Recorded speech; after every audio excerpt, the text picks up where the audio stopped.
Dans un précédent épisode, nous avons montré que le passage d'un cycle développé à un cycle sur place maintenait la longueur du pas mais réduisait la longueur de l'enjambé, comprimant d'autant sa trajectoire. Cette observation est suffisante pour une trajectoire simple, mais imaginons une trajectoire plus complexe. Dessiner une telle boucle en marchant est improbable, mais pas impossible. Voyons ce qu'elle devient quand on développe le cycle. La boucle a disparu. Autrement dit, la trajectoire ne s'est pas seulement étirée, on ne reconnaît plus la forme de départ. Ce point est à retenir pour aborder notre sujet du jour.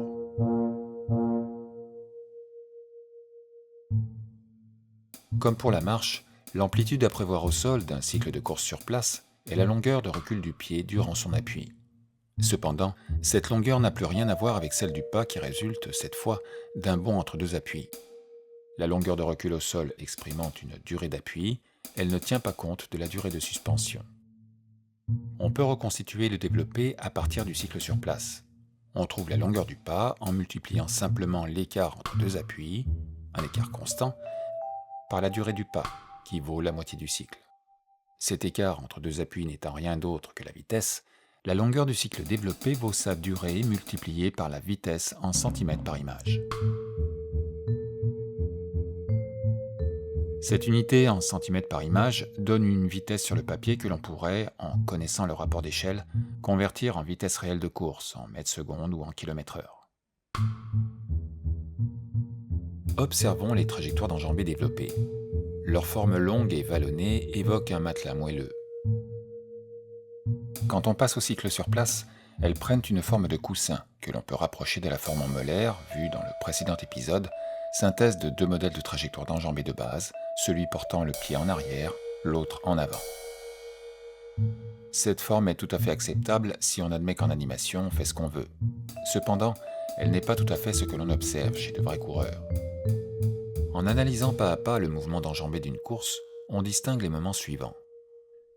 La flexion d'appui, l'extension arrière qui sert à propulser le corps, la flexion d'enjambée et l'extension avant qui vise à augmenter la longueur de foulée.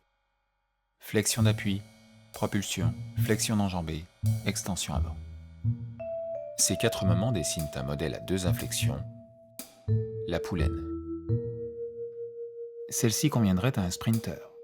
Celle d'un coureur de fond aurait des proportions un peu différentes, insistant plus sur la propulsion. Avant de courir, le coureur doit s'échauffer. Il peut le faire en montant les pieds haut en arrière, auquel cas il dessine une trajectoire dite en serpe, ou en les montant haut en avant, dessinant alors une lampe d'Aladin. S'il les monte haut autant en arrière qu'en avant, la trajectoire est dite en fève.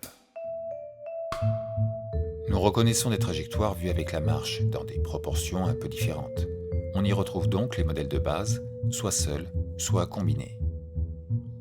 Toutes ces subtilités n'empêcheront pas l'animateur de prendre le contre-pied de la tendance naturelle d'un mouvement si cela lui chante.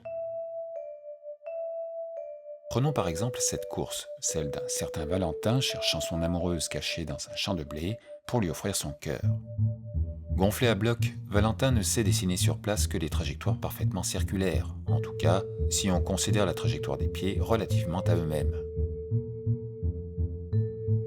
En fait, si on considère la trajectoire des pieds relativement au sol, on découvre une forme très connue des milieux médicaux. Autrement dit, savoir faire la synthèse entre un mouvement circulaire et un rebond vertical est plus parlant que de mettre un genou à terre pour déclarer sa flamme. Ceci étant sans rapport avec notre sujet, nous inviterons nos spectateurs à bien vouloir circuler.